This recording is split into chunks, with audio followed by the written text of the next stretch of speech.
Hey Willowbrook, thanks so much for doing Daily Devos with us. Today we are in Daniel chapter 5. Now Daniel is one of, not the, but one of my favorite characters in the Bible, because we read some amazing stories of things that happened in the life of Daniel. But sometimes when I read these amazing stories, particularly in the prophets, I can kind of forget where we are in the bigger story. So just a real quick reminder.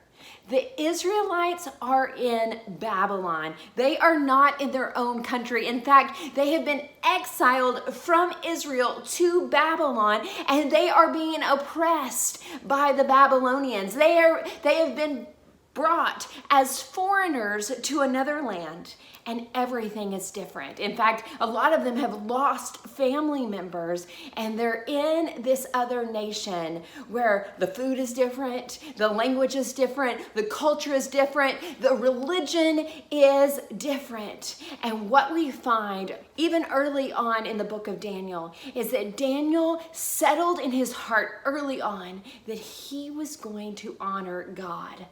Even when everybody around him was doing something different, even when it wasn't the cultural thing to do, he settled in his heart to honor God. Well, we get to Daniel chapter 5, and when we get there, you may not realize that just right before it in chapter 4, there's a huge break in time. It's about 30 years. We've seen King Nebuchadnezzar, who has been reigning in Babylon. We actually see that his heart has been turned to God, but 30 years have passed when we get to chapter 5. About 4 kings have passed, and the king currently serving in chapter 5 is a man by the name of King Belshazzar. He decides to have a big party with 1,000 people. And he has this idea, I guess he wants to impress his friends, that he would bring out the vessels to drink from and eat from that his grandfather, King Nebuchadnezzar, stole from the temple of God when he defeated the Israelites.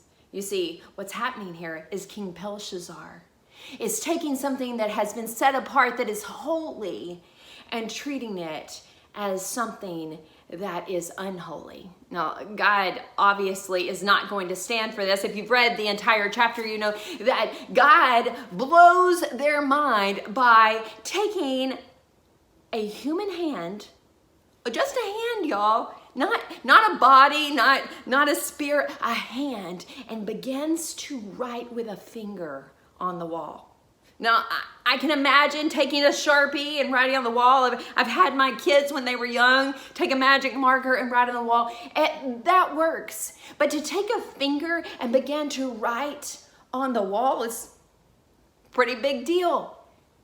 And everybody paid attention because God was prophesying through this message that he writes on the wall, telling them, hey, your days are numbered. I have numbered them. And he tells them, hey, I've looked at your deeds and you're coming short. And I'm about to bring my judgment on this nation through another nation. But what I want us to zero in on today is it's a really cool story. The handwriting on the wall, if you've ever heard that saying. But what I think we can't miss out on is how we got there. Why did the hand show up in the first place? And it's because King Belshazzar treated that which was holy as unholy. I wonder how many times we do that. I think sometimes we think of holy as God's word, and it certainly is. We think of our time in church or worship songs or the sermon as something that is holy, and it is. But I think sometimes we miss out on some of the other things that God tells us are holy. Some of the things like our family, the ordained work that God has given and entrusted us with as parents or grandparents. Or what about our work?